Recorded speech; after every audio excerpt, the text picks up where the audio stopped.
Greetings, members one and all of the Salivation Nation. Silver versus gold in 2022. Let's explore.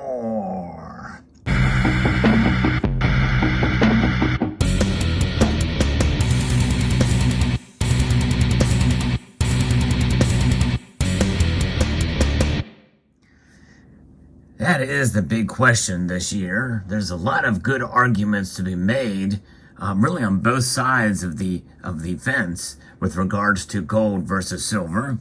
And of course, many of you are screaming at your screens, why not have both? Why do they have to be pitted against each other? Well, I'm of that same mindset, as really evidenced by some unboxings that I've done this year with regards to silver. For those of you who have been following along on this channel for the last 5 years, I've been concentrating heavily on gold. And it really remained to that effect even here in 2022. Yea, though in 2022 I've accumulated a lot more silver. However, one should be agile and one should be open-minded, in my view, for both metals. We're going to talk about the pluses and minuses of both metals in this video. To see about which is the better deal, what is the safest bet between the two metals. There's a couple of ways we can measure this, and as a guide, I'm going to be referencing a numismatic news article that talks about the big question, gold or silver, by Patrick Heller. And, you know, he's been in the game a long time. He considers ownership of a bullion-priced physical gold and silver coins and ingots to be a form of wealth insurance, and you've heard me make that analogy as well.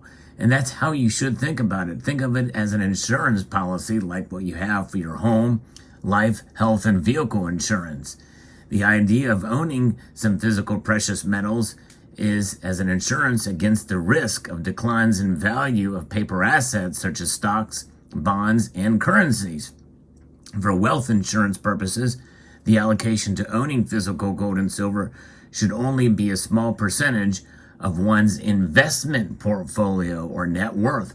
And that's just it. When you think about insurance, yeah, you can think about it as an investment against, as a protection against the instability of life in general. But we typically don't see it as an investment, which investment strategies are there to hopefully make you money, or also as a risk to lose money. But also look at it as a insurance against the risk of declines in paper assets for both gold and silver as well. Think about that for a moment. Now, we know the ETFs, which is the main driver in futures markets, options and the like for gold and silver are there, and they can be strewn from one end of the spectrum to the other. But it's less likely that the physical metals will move as quickly. For instance, when silver dropped below $12 an ounce in March of 2020, good luck finding any silver for normal premiums above spot. We saw premiums pretty much double at that point for Silver Eagles and even a lot of the other silver out there. And they just were not to be had, those deals to reflect those markets. And so that's why holding the physical, in a sense, is a way to kind of protect yourself even from a bottoming out of the spot price for gold and silver. In a sense, we're kind of seeing that now in 2022. This video is being recorded in the summer of 2022, and the gold to silver ratio is extremely high. More on that in a moment. In years past, the general recommendation of how much of one's investment portfolio or net worth should be allocated to physical precious metals was about 5 to 10% of the total. Although in today's turbulent markets, the author here suggests at least a 10 to 20% allocation. The wealth insurance position, as well as other forms of insurance, is meant to be a lifelong holding. Let that sink in for a minute, folks. A lifelong holding. In other words, why do we have insurance? We have insurance with hopes that we never have to use it. That's the best option, right?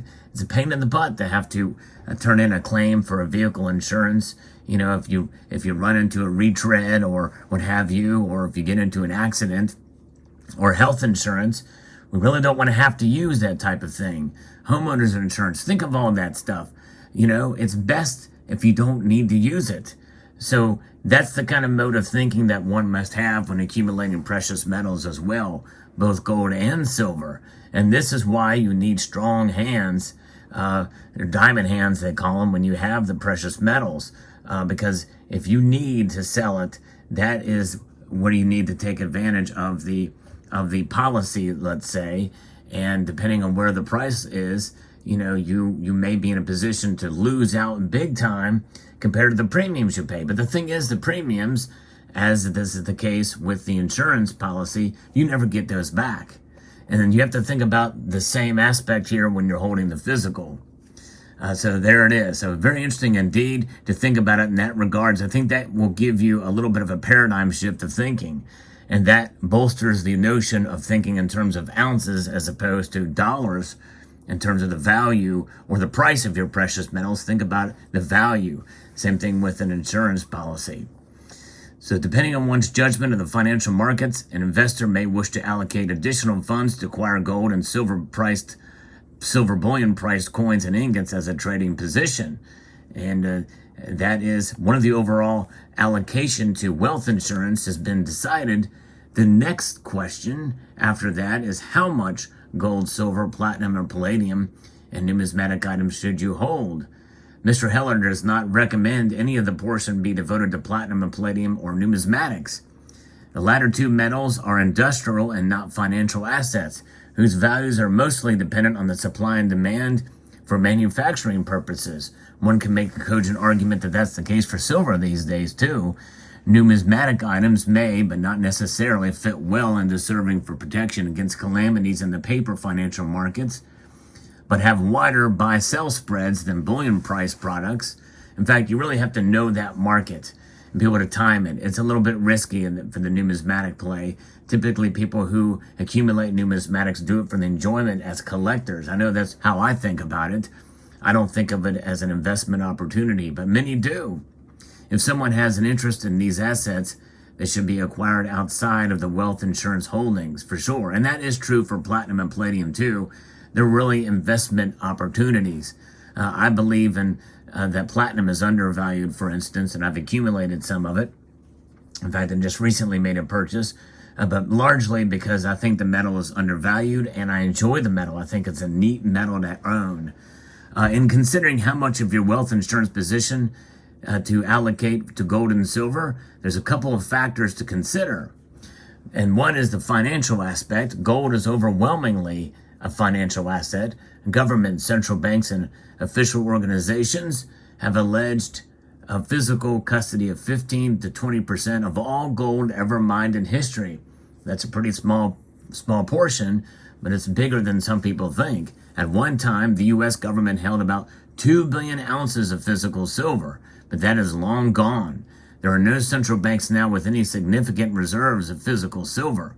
The high percentage of paper currencies that were redeemable for specie over history could be turned into to receive gold rather than silver. Silver, in contrast, is about half financial and half industrial in its applications, meaning that its price can be influenced by both financial and industrial considerations. And that frustrates a lot of people, by the way, since the price of silver has been relatively lower than that of the 16-to-1 gold to silver price ratio of centuries past. Much of that time it has been fixed at that ratio. That has sparked a significant research in recent decades into the use of silver for industrial applications, focusing on its antibacterial and electrical conductivity capabilities. As a consequence, industrial silver demand has grown to completely replace the former demand for silver in photography, X-rays, and for flatwares, and looks to further increase in the future. And also its diversity in uses as well is very profound. It is the most diverse metal out there without a shadow of a doubt for those kind of uses. About 100 million ounces of gold are mined each year. At current prices, that is about $180 billion in annual production. Current annual silver mining output is around 1 billion ounces. At current price, that market size is just over $20 billion per year. Much smaller market for silver. According to the London Bullion Market Association, the world's largest bullion market, it trades about 20 million ounces of gold a day, over $36 billion at today's prices, and about 200 million ounces of silver, more than $4 billion at today's prices. Obviously, gold is a far more liquid market, and there's a lot more silver out there than there is gold. So given the amount of ounces of silver mined per year, it's a much smaller market cap than gold is. It's a very small, tiny market in terms of its overall price. And then that gives us to the gold to silver ratio. A lot of attention is paid to the ratio of the price of gold to silver. For many centuries, the ratio was approximately 16 to 1, meaning that an ounce of gold had the same value as 16 ounces of silver. There are still people who think the long-term destiny for the ratio is to get back to 16 to 1. Although now, this is my commentary in there, that's pretty much a pipe dream. Over the past 30 years, the gold to silver ratio has been as much as 120 to 1 in March of 2020. We documented that on this channel. And as low as 30 to 1, actually it's about 32 to 1 in April of 2011, during that very small period of time when gold and silver rose, silver especially dramatically to $50 an ounce, or very close to it. From watching precious metal markets for almost 50 years, Mr. Heller, he projects that a long-term equilibrium of the gold to silver ratio would rearrange between 35 to 1 to 40 to 1. However, and this is again my commentary, over the last couple of decade or so, it's been about 60 to 1. So almost double his low end of his estimate. When that ratio is higher than that, I think that it's a signal that silver is a better metal to purchase. If the ratio was lower than that, the gold would look like a better value. And so there it is. And in fact, the gold to silver ratio now is about 90 to 1. So many people think that there is a real value for accumulating silver. So silver will win in that scenario. But we have to keep in mind, we are in the period where we're establishing new normals. New normals are being established these days. What would that new normal for the gold to silver ratio be? I don't know. Because gold is a far larger market in terms of its price, it tends to be less volatile than that of silver. If precious metal prices are generally rising, silver will most certainly rise by a greater percentage than gold. In a falling market, though, silver will tend to decline by a heftier percentage than the yellow metal. We've seen that time and time again. On March the 18th, 2020, the COMEX closes for gold were $14.77.